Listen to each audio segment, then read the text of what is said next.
Hi welcome to my YouTube channel TechGene. पिछली video में हमने देखा था कि किस तरह से हम किसी भी कंपोनेंट को एज अ लिस्ट कैसे रेंडर करवा सकते हैं फ्लैट लिस्ट कंपोनेंट का यूज़ करते हुए। ठीक है, तो ये सारी चीज़ें हमने पिछली वीडियो में कवर कर ली थी। अगर आप लोगों ने अभी तक पिछली वीडियो नहीं देखी है तो काइंडली पिछली वीडियो को ज़रूर देख लेना। इस प्लेलिस्ट को ज़रूर एक्सेस कर लो, ज़्यादा से ज़्यादा शेयर करो, क्योंकि यहाँ पर आपको react native mobile application development starting से लेकर एंड तक सिखाई जा रही है। ठीक है, तो इस प्लेलिस्ट को ज़रूर एक्सेस कर लो, ज़्यादा से ज़्यादा शेयर करो। अब हम आ जाते हैं यहाँ पे। इस वीडियो में हम डिस्कस करेंगे एक बहुत इंपॉर्टेंट कॉन्सेप्ट जिसका नाम है ग्रिड। आप रिएक्ट नेटिव में ग्रिड कैसे बना सकते हो, ग्रिड में और लिस्ट में क्या डिफरेंस होता है। बहुत सारे स्टूडेंट्स इसमें ही कंफ्यूज हो जाते हैं कि लिस्ट में और एक ग्रिड में क्या डिफरेंस होता है, किस तरह से हम एक ग्रिड बना सकते हैं बगैर किसी रिएक्ट नेटिव के लिस्ट कंपोनेंट का यूज करते हुए। इन सारे इंपॉर्टेंट कॉन्सेप्ट्स को हम इस वीडियो में डिस्कस करने वाले हैं। ठीक है, तो मैं क्या करूंगा, सबसे पहले इन सारी फाइल्स को यहाँ पे कर दूंगा मैं क्लोज। इसके साथ साथ मैं क्या करूंगा, मैं आऊंगा यहाँ पे अपने इस कंपोनेंट्स वाले फोल्डर के अंदर और यहाँ पे आके मैं एक न्यू कंपोनेंट फाइल बनाऊंगा बेसिकली grid.jsx के नाम से। ठीक है, यहाँ पर अगर सबसे पहले क्या करूंगा, मैं यहाँ पे आगे लिखूंगा RNFE, जिससे क्या होगा, मेरा react native arrow functional based component बना दिया जाएगा एक्सपोर्ट की स्टेटमेंट के साथ। यहाँ पे आके मैं क्या करूंगा, जल्दी से सेमीकोलंस लगा लूंगा और इसके साथ साथ मैं इसको यहाँ पे क्या कर दूंगा, डिसेबल कर दूंगा। ठीक है, डिसेबल करने के बाद मैं क्या करूंगा, कंट्रोल ऐसे सेव करूंगा। इस कंपोनेंट को मैं यहाँ पे आके कॉल करवा लूंगा, तो उसके लिए मैं यहाँ पे इसको भी कमेंट कर देता हूँ और इसके साथ साथ मैं इसको भी यहाँ पे कमेंट कर देता हूँ। ठीक है, मैं यहाँ पर अगर बोलूंगा कि भाई ये जो ग्रिड वाला कंपोनेंट है इसको क्या करो, यहाँ पे इंपोर्ट भी करवा लो और कॉल भी करवा लो। कंट्रोल ऐसे जैसे ही सेव करूंगा तो आप यहाँ पे देख सकते हो ये कंपोनेंट यहाँ पे इंपोर्ट हो चुका है। अब हमने क्या करना है, हमने यहाँ पे बनानी है ग्रिड। ठीक है, अब ग्रिड क्या होता है बेसिकली, इसके बारे में बात कर लेते हैं।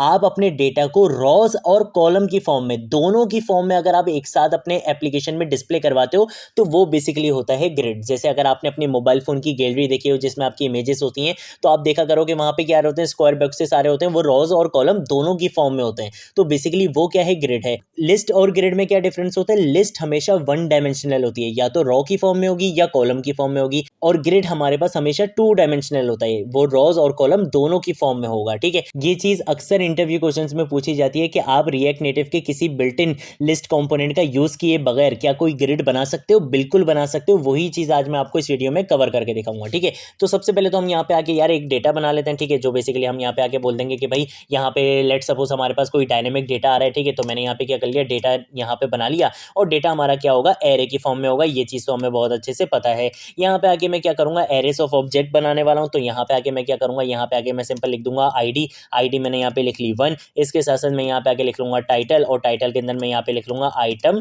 1 लिख लूंगा। ठीक है, इस तरीके से मैंने यहाँ पे लिख लिया।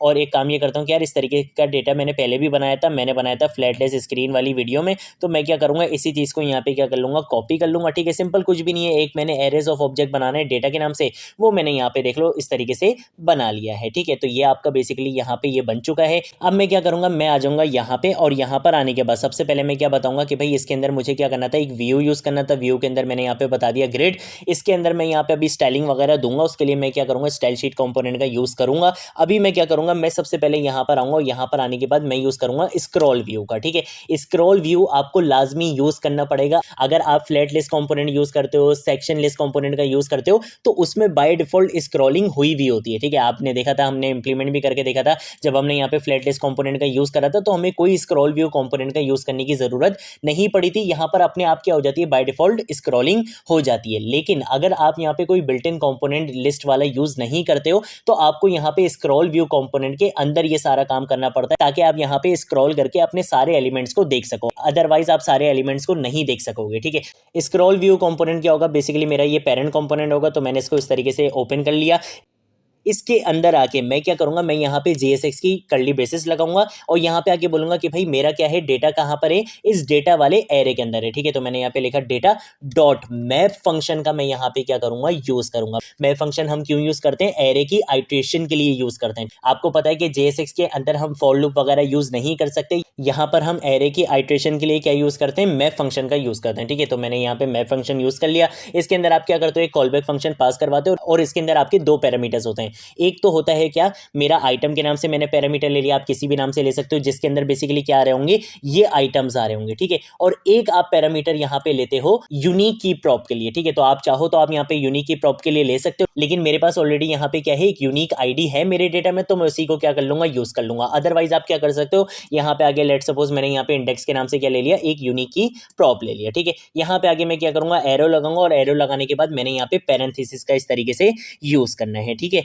इन पैरेंथेसिस के अंदर आके मैं क्या करूंगा, यहाँ पे आके रिएक्ट नेटिव के व्यू कंपोनेंट का सबसे पहले यूज करूंगा और इस व्यू कंपोनेंट के अंदर मैं यहाँ पे आके लगा लूंगा ये टेक्स्ट का कंपोनेंट, ठीक है। और इस टेक्स्ट कंपोनेंट के अंदर आके मैं यहाँ पे आके बोल दूंगा कि आइटम डॉट, और आपको क्या मिलेगा, बेसिकली टाइटल मिलेगा, आपने उसको क्या करना है, टेक्स्ट के अंदर डिस्प्ले करवाना है, ठीक है। और ये जो आपके पास मैंने इंडेक्स लिया है, ये किस लिए होता है, यूनिक की प्रॉप होता है। या तो आप यहाँ पर आओ, यहाँ पे आके आप की प्रॉपर्टी का यूज करो और इसके अंदर आप आगे इंडेक्स पास करवा दो। ये काम आप तब करते हो जब आपके डेटा में कोई यूनिक आइडेंटिटी नहीं होती। लेकिन अगर आपके डेटा में यूनिक आइडेंटिटी है, जैसे यहाँ पर है, तो मुझे कोई ज़रूरत नहीं है कि मैं यहाँ पे एक एक्स्ट्रा पैरामीटर लूँ।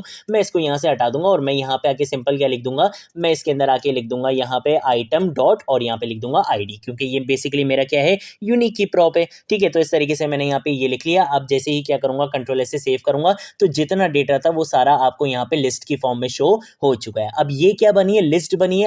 अब यहाँ पे भी आप कुछ चीजें देखो, बाय डिफॉल्ट जो हमारे लिस्ट आइटम डिस्प्ले होते हैं वो कैसे होते हैं, कॉलम वाइज होते हैं, ठीक है। आप यहाँ पे देख सकते हो। लेकिन अगर मैं चाहता हूँ इसको कॉलम और रोज दोनों की फॉर्म में डिस्प्ले करवाना, तो वो सारा काम हम किस में करेंगे, स्टाइलिंग में करेंगे, ठीक है। तो उसके लिए हम क्या करेंगे, सबसे पहले यहाँ पर आएंगे, यहाँ पे आके कौन का कीवर्ड लिखूंगा, स्टाइल्स के नाम से क्या करूंगा, एक इंस्टेंस बनाऊंगा। यहाँ पे आके हम क्या करेंगे, स्टाइल शीट कंपोनेंट का यूज करेंगे और इसके अंदर आके हम अपना बता देंगे क्रिएट मेथड। इसके अंदर आप एक ऑब्जेक्ट पास करवाते हो और इस ऑब्जेक्ट के अंदर आके अब मैं बेसिकली यहाँ पे क्या बताऊंगा, अपनी स्टाइलिंग बताऊंगा, ठीक है। तो स्टाइलिंग के लिए सबसे पहले मैं क्या करूंगा, मैं यहाँ पे आके लिख लूंगा मेन कंटेनर, ठीक है। सबसे पहली स्टाइलिंग होगी मेरी मेन कंटेनर के लिए होगी, तो मैंने यहाँ पे मेन कंटेनर लिखा। मेन कंटेनर के अंदर मैं यहाँ पे फ्लेक्स 1 की प्रॉपर्टी क्या करूंगा, पास करवा दूंगा और इसके साथ साथ मैं यहाँ पे क्या करूंगा, बैकग्राउंड कलर की प्रॉपर्टी का यूज करूंगा और इसके अंदर आके मैं बैकग्राउंड कलर बता सकता हूँ। तो फॉर एग्जाम्पल मैंने बैकग्राउंड कलर दे दिया F8 F9 और यहाँ पे मैं दे दूंगा FA, ठीक है। और यहाँ पे मुझे हैश भी लिखना पड़ेगा और ये बेसिकली क्या हो गया, मेरे कलर का कोड हो गया, ठीक है। फ्लेक्स 1 की प्रॉपर्टी का मतलब ये होता है कि आप क्या हो जाओ, फ्लेक्सिबल हो जाओ, यानी कि आपको जितनी स्पेस मिल रही है आप वो सारी स्पेस क्या कर लो, घेर लो, आप वो सारी स्पेस को क्या कर लो, अवेल कर लो, ठीक है। तो फ्लेक्स 1 की प्रॉपर्टी हम किस लिए यूज करते हैं, ताकि हम इस कंटेनर को क्या बना सकें, फ्लेक्सिबल बना सकें, ताकि इसको जितनी स्क्रीन मिले, जितनी स्पेस मिले, ये उसको क्या कर सके, अवेल कर सके, ठीक है, उसको यूज कर सके, ठीक है। तो अब मैं क्या करूंगा, मैं ये मेन कंटेनर वाली प्रॉपर्टी कंट्रोल C करूंगा, यहां पर आऊंगा, ये जो मेरा व्यू है वो बेसिकली क्या है, मेरा मेन कंटेनर है। तो यहां पे आके मैं क्या करूंगा, स्टाइल की प्रॉपर्टी का यूज करूंगा और इसके अंदर आके मैं यहाँ पे लिख दूंगा styles dot main container. Control ऐसे जैसे ही सेव करूंगा तो यहाँ पे देखो ये गायब हो जाएगा। अब ये गायब क्यों हुआ, क्योंकि यार इसको सही से स्पेस मिली नहीं। ये कंपोनेंट भी क्या हो रहा है, किसी के अंदर कॉल हो रहा है, ठीक है। तो हम यहाँ पर आते हैं, यहाँ पर आकर आप देख सकते हो एक पेरेंट व्यू भी लगा हुआ है, तो इसके अंदर भी आकर आपने क्या करना पड़ेगा, स्टाइल की प्रॉपर्टी का यूज करना पड़ेगा और इसके अंदर आके आपने क्या प्रॉपर्टी लिखनी पड़ेगी, आपने यहाँ पे लिखना पड़ेगा फ्लेक्स 1 की प्रॉपर्टी, ठीक है। अब इसको क्या मिल पाएगी, बिल्कुल अपने पेरेंट के अकॉर्डिंग बिल्कुल सही से स्पेस मिल पाएगी, ठीक है। तो हमने यहाँ पे क्या कर लिया, फ्लेक्स 1 की प्रॉपर्टी का यूज कर लिया। मैं इसको भी यहाँ पे क्या कर देता हूँ, डिसेबल कर देता हूँ, ठीक है। और अब क्या करूंगा, कंट्रोल ऐसे सेव करूंगा तो देखो अब आपको वापस यहाँ पे आपका डेटा मिल चुका है, ठीक है। तो आपका जो पेरेंट कंपोनेंट होता है बेसिकली उसमें भी आपको यहाँ पे फ्लेक्स 1 की प्रॉपर्टी देनी पड़ेगी, ठीक है, ताकि वो उसके अकॉर्डिंग यहाँ पे इसको जितनी भी स्पेस मिले वो बिल्कुल फ्लेक्सिबल हो जाए और जितनी उसको स्पेस मिले वो उसको क्या कर सके, अवेल कर सके, ठीक है। तो यहाँ पे मैंने क्या कर लिया, फ्लेक्स 1 की प्रॉपर्टी का इसलिए यूज कर लिया। अब उसके बाद हमारे पास क्या है, हम यहाँ पे आके यूज करेंगे हेडिंग को, ठीक है। तो मैं यहाँ पे हेडिंग के लिए क्या करूंगा, स्टाइलिंग करूंगा। हेडिंग के लिए स्टाइलिंग कैसे करूंगा, कि सबसे पहले मैं यहाँ पे क्या करूंगा, फॉन्ट साइज की प्रॉपर्टी का यूज करके इसका फॉन्ट साइज यहाँ पे 24 कर दूंगा। इसके साथ साथ FW यानी कि फॉन्ट वेट की प्रॉपर्टी का यूज करके इसको क्या कर दूंगा, बोल्ड कर दूंगा, ठीक है। तो बोल्ड भी कर दिया। इसके साथ साथ हम यहाँ पे क्या करेंगे, TA यानी कि टेक्स्ट अलाइन की प्रॉपर्टी का यूज करके इसको क्या कर देंगे, सेंटर में लेकर आ देंगे। उसके बाद मैं क्या करूंगा, मार्जिन वर्टिकल की प्रॉपर्टी का यूज करूंगा, जिससे क्या होगा, एलिमेंट के टॉप और बॉटम से क्या दे दी जाएगी, स्पेस दे दी जाएगी। एलिमेंट के बाहर से टॉप और बॉटम से क्या दे दी जाएगी, स्पेस दे दी जाएगी, ठीक है। तो मार्जिन वर्टिकल मैंने इसको यहाँ पे 20 दे दिया है। इसके साथ साथ मैं क्या करूंगा, टेक्स्ट का कलर यहाँ पे बता दूंगा। तो कलर मैं यहाँ पे लेट सपोज दे देता हूँ #000, यहाँ पे ये वाला कलर मैंने इसको दे दिया है, ठीक हो गया। और इसके साथ साथ मैं यहाँ पे क्या करूंगा, कॉमा लगाऊंगा और ये जो हेडिंग वाली स्टाइलिंग है वो मैं कहाँ पे दे दूंगा, इस ग्रेड वाले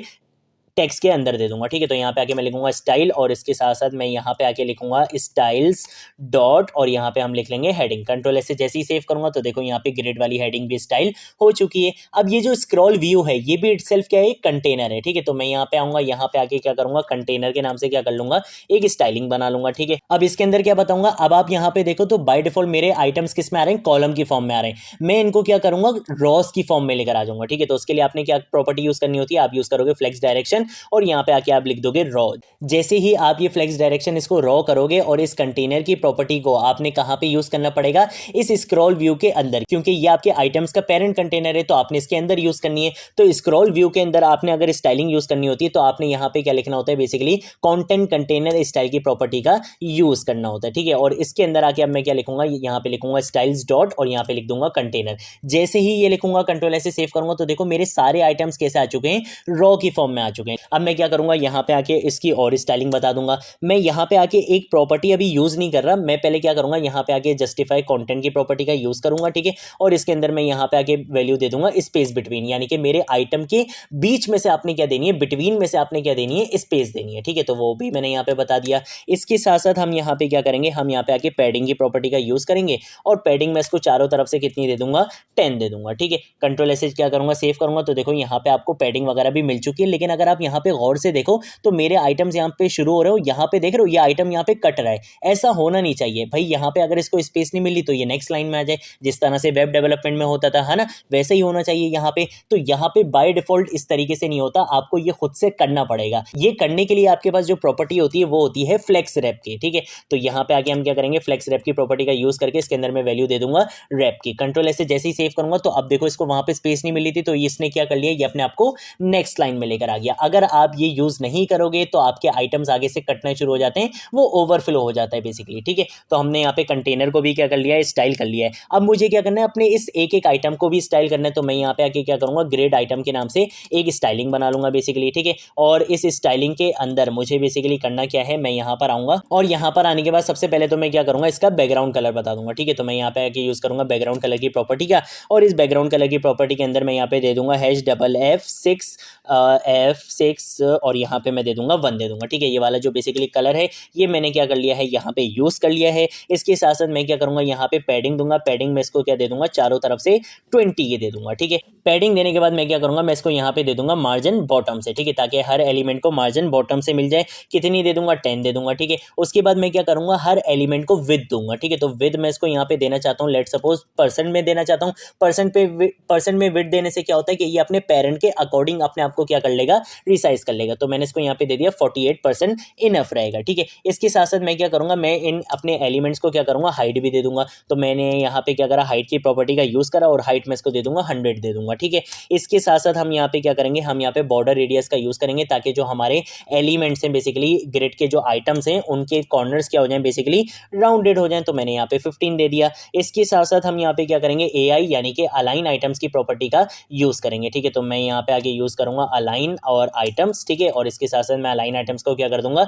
सेंटर में कर दूंगा और इसके साथ साथ जस्टिफाई कंटेंट को भी क्या कर दूंगा, सेंटर में कर दूंगा, ताकि मेरे एलिमेंट्स के अंदर का जो बेसिकली टेक्स्ट है वो बेसिकली क्या आ जाए, बिल्कुल सेंटर में आ जाए, ठीक है। कंट्रोल ऐसे क्या करूंगा, सेव करूंगा। अभी कुछ भी नहीं दिखेगा क्योंकि इसकी स्टाइलिंग मैंने अप्लाई नहीं करी। तो मैं क्या करूंगा, मैं इस ग्रेड आइटम की स्टाइलिंग को यहाँ पर आके इस व्यू के अंदर आके क्या कर दूंगा, अप्लाई कर दूंगा, ठीक है। तो यहाँ पर आकर मैं क्या करूंगा, स्टाइल की प्रॉपर्टी का यूज करूंगा और इसके अंदर आके मैं यहाँ पे लिख दूंगा स्टाइल्स डॉट और यहाँ पे आके हम लिख देंगे ग्रिड आइटम। कंट्रोल ऐसे जैसे ही सेव करूंगा तो देखो आपके यहाँ पे आइटम्स वगैरह सारे आ चुके हैं, ठीक है। और देखो कितने अच्छे से लग रहे हैं, ठीक है। ये बेसिकली आपने क्या कर लिया, ग्रिड बना लिए। जब हमने लिस्ट बनाई थी तो लिस्ट में हमने क्या देखा था कि आपका जो डेटा था, जो आपके आइटम्स थे वो 1 डायमेंशनल थे, वो सिर्फ कॉलम की फॉर्म में थे। लेकिन अब हमने कॉलम और रॉ दोनों की फॉर्म में अपने डेटा को क्या करवा दिया, डिस्प्ले करवा दिया और बगैर किसी रिएक्ट नेटिव के बिल्ट इन लिस्ट कंपोनेंट का यूज किए बगैर, ठीक है। अब आप क्या कर सकते हो, इसको और ज्यादा स्टाइल कर सकते हो, ठीक है। जैसे मैं यहाँ पे आऊंगा, यहाँ पे आने के बाद मैं क्या करूंगा, आइटम टेक्स्ट के नाम से भी क्या कर लूंगा, एक स्टाइलिंग बेसिकली यहाँ पे क्रिएट कर लूंगा, ठीक है।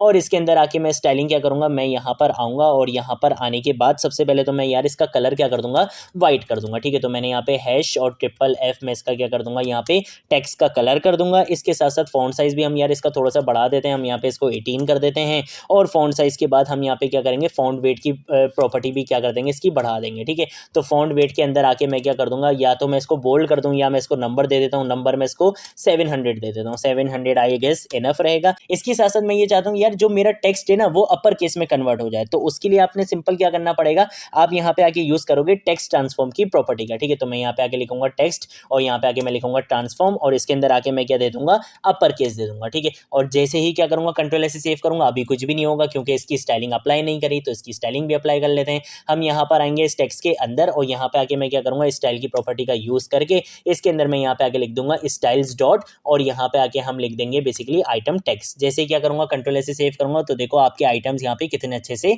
दिख रहे हैं। अब आप बोलोगे भाई मुझे स्क्रॉल भी करके दिखाओ, हमने यहाँ पे बिला वजह स्क्रॉल व्यू का कंपोनेंट तो यूज़ नहीं करा, मुझे स्क्रॉल भी करके दिखाओ। तो उसके लिए मैं क्या करूँगा, यहाँ पे आके थोड़े से आइटम्स मैं यहाँ पे बढ़ा लेता हूँ। ठीक है, मैंने इसको यहाँ पे क्या कर दिया, कंट्रोल डी से कॉपी लाइन डाउन कर लिया। इसकी मैं यहाँ पे आईडी कर दूंगा 11, इसकी हम यहाँ पे आईडी कर देंगे 12 और इसकी हम यहाँ पे आईडी कर देंगे 13 कर देंगे। एक और कर लेते हैं, इसकी हम यहाँ पे आईडी 14 कर देंगे। ठीक है, इसको हम यहाँ पे 14 आइटम कर देते हैं, इसको हम यहाँ पे 13 आइटम कर देते हैं, इसको हम यहाँ पे 12 कर देंगे। ठीक है, और इसको 12 करने के बाद हम इसको यहाँ पे क्या कर देंगे, 11 कर देंगे। ठीक हो गया। और अब क्या करूँगा, कंट्रोल ऐसे जैसे ही सेव करूँगा तो देखो अब ये यहाँ पे नीचे आ रहे हैं, और जैसे ही मैं इसको स्क्रॉल कर रहा हूँ तो देखो ये स्क्रॉल भी यहाँ पे हो रहा है। अगर मैं यहाँ पे स्क्रॉल व्यू की जगह सिर्फ व्यू कंपोनेंट का यूज़ करता तो फिर ये चीज़ सही से काम नहीं करनी थी। देख रहे हो, ये लिस्ट में कन्वर्ट हो जाएगा। ठीक है, तो मैंने यहाँ पे क्या करना है, हमेशा स्क्रॉल व्यू कंपोनेंट का लाजमी यूज़ करना ही करना है। ठीक है, तो इस तरीके से आप क्या कर सकते हो, रिएक्ट नेटिव में ग्रिड बना सकते हो बिना किसी लिस्ट कंपोनेंट का यूज़ किए बगैर। ठीक है, तो ये थी हमारी आज की वीडियो। ये इंटरव्यू क्वेश्चन से रिलेटेड भी बहुत ज़्यादा इंपॉर्टेंट है, और जब आप डेवलपमेंट करोगे तब भी ये चीज़ बहुत ज़्यादा आपके काम आने वाली है। ठीक है, तो आज की वीडियो के लिए इतना ही। अगर कोई चीज़ नहीं समझ आए नीचे कॉमेंट सेक्शन में पूछ लेना, सोशल मीडिया अकाउंट से पूछ लेना, मैं ज़रूर आप लोगों को रिस्पॉन्ड करूँगा। अब हम मिलेंगे नेक्स्ट वीडियो में नेक्स्ट टॉपिक के साथ, तब तक के लिए बाय बाय।